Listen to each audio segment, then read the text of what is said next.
Ajeng Mengsemeton Sarang Sami, Berita Bali hari ini hadir kembali di hadapan Anda bersama saya, Cynthia Ari. Berikut 3 berita utama hari ini.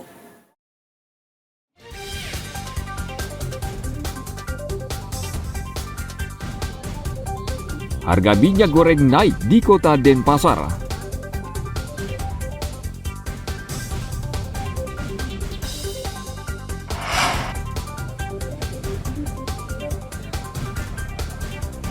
Polisi menangkap warga negara Pakistan karena menipu pemilik salah satu rumah makan di Pererenan, Mengwi, Badung.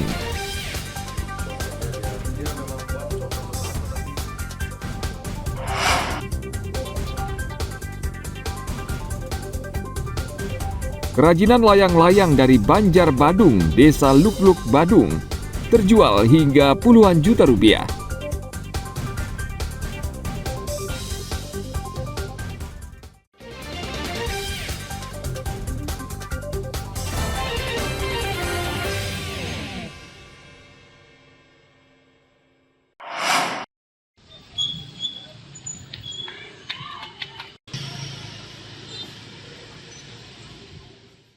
Tidak hanya di Kabupaten Tabanan, harga minyak goreng premium juga mulai naik di kota Denpasar. Pantauan di pasar tradisional Kereneng dan Ketapian kota Denpasar, harga minyak goreng premium saat ini Rp17.000 per liter, naik dari Rp15.000 per liter, atau rata-rata kenaikan sekitar Rp1.000 per liternya. Menurut pedagang, kenaikan harga minyak goreng premium ini sudah terjadi sejak 3 hari lalu dan kemungkinan harga masih bisa naik lebih tinggi lagi. Udah ada kenaikan juga sih di 1.000 ya, yang biasanya itu yang dari harga 14 jadi 15, yang dari 16 jadi 17 ya. Sekarang 17 ya Bu? Ya. Nanti sebelumnya sempat berapa Bu? Sebelumnya ada sempat di 15, 16 Bu. Ini mulai kapan Bu naiknya Bu? Oh, kurang lebih sudah semingguan terakhir ini. Semingguan. Kalau per hari itu sekarang dengan sekitar 20 sampai 30 liter. Kalau sebelumnya Bu? Sebelumnya sampai 50. Minyak goreng premium ini? 17, kalau bermerek lain 20. Sekarang Bu jual 17 ya? Yang 1 liter yang tidak begini ya, brandnya kurang ini ya. Terus sebelumnya berapa Bu biasanya minyak 1 liternya Bu? 16, 15 gitu. Ini mulai kapan Bu jual harganya segitu Bu? Udah 3 hari yang lalu. 3 hari yang lalu ya. Ini kondisi ini bagaimana Bu? Gampang nggak menjualnya Bu? 1 liternya per hari? Susah. Susah ya Bu ya? Kadang-kadang laku, kadang enggak. Naiknya harga minyak goreng premium ini menyebabkan omset pedagang menurun. Biasanya pedagang bisa menjual 50 liter per hari, namun saat ini hanya sekitar 20 liter per hari. Pedagang berharap pemerintah bisa mengendalikan harga minyak goreng karena kenaikan harga berimbas pada perputaran modal usaha pedagang. Ana Agung Gede Agung melaporkan dari Kota Denpasar.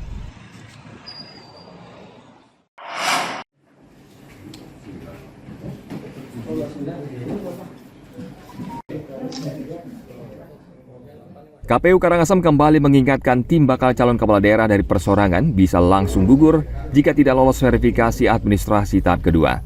KPU Kabupaten Karangasem saat ini telah melaksanakan pleno penetapan hasil verifikasi faktual sebagai syarat bakal calon kepala daerah jalur persorangan Iwayan Kari Subali dan Iketut Putra Ismaya Jaya maju dalam pilkada. Hasilnya jumlah dukungan memenuhi syarat sebanyak 23.000 dukungan, sementara yang tidak memenuhi syarat 11.000 dukungan. KPU mempersilakan bakal calon untuk melakukan perbaikan administrasi di tahap kedua. Namun jika dukungan tidak memenuhi syarat secara administrasi, maka KPU tidak akan melakukan verifikasi faktual. Kalau di perbaikan kedua ini, kekurangan administrasi dukungan, umpamanya kurang 10.000, ya dia minimal harus menyampaikan ke kita minimal 10.000 atau boleh lebih.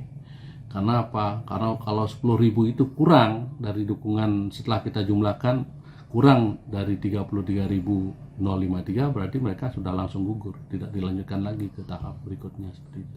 Berarti tidak ada istilah perbaikan administrasi lagi, Pak? Karena ini sudah perbaikan yang kedua. Sudah perbaikan kedua, itu syarat dukungannya itu harus sudah betul-betul valid sekarang. Karena di kedua inilah yang menentukan kalau mereka tidak valid dukungan administrasinya, tidak akan bisa dilanjutkan ke tahap verifikasi faktual kedua seperti itu. Berdasarkan ketentuan PKPU RI, untuk bisa lolos menjadi calon bupati wakil bupati dari jalur perseorangan, pasangan Iwayan Karisubali Iketut Putra Ismaya Jaya harus memenuhi syarat dukungan sebanyak 33.000 dukungan. Artinya, pasangan ini masih kekurangan sebanyak 9.900 dukungan. Tim Liputan melaporkan dari Kabupaten Karangasem.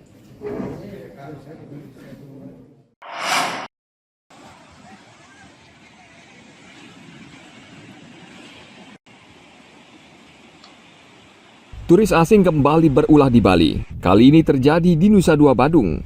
Dalam unggahan di media sosial, sekelompok turis ini Sabtu pekan lalu nekat menerobos palang pintu masuk ke pantai Geger, Nusa Dua dan tidak mau membayar retribusi. Penjaga berusaha menghalangi, namun tidak berhasil, bahkan turis sempat mendorong petugas. Kejadian ini kembali mendapat perhatian Menparekraf Sandiaga Salahuddin Uno yang kebetulan saat itu berada di Jembrana. Ia meminta petugas atau aparat menindak tegas turis tersebut agar kasus kenakalan turis asing tidak berulang. Kita harus tegas karena sudah ada peraturan undang-undang dan kami terus berkoordinasi dengan imigrasi. Saya memberikan apresiasi imigrasi bertindak cepat. Saya lihat dari Instagramnya Pak Dirjen Pak Silmisari beberapa penertiban telah dilakukan dan itu kami dukung.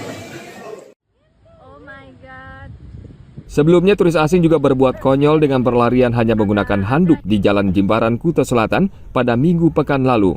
Dan kejadian ini menjadi perhatian masyarakat. Atau ulah turis ini yang nekat duduk di jendela mobil yang sedang berjalan lambat di jalan umum. Warga dan pengelola wisata meminta aparat penegak hukum menindak tegas turis yang kerap berbuat masalah di Bali dan mendeportasi pulang ke negaranya. Ulah mereka dikhawatirkan bisa merusak citra pariwisata Bali. Ana Agung Gede Agung melaporkan dari Kabupaten Jembrana.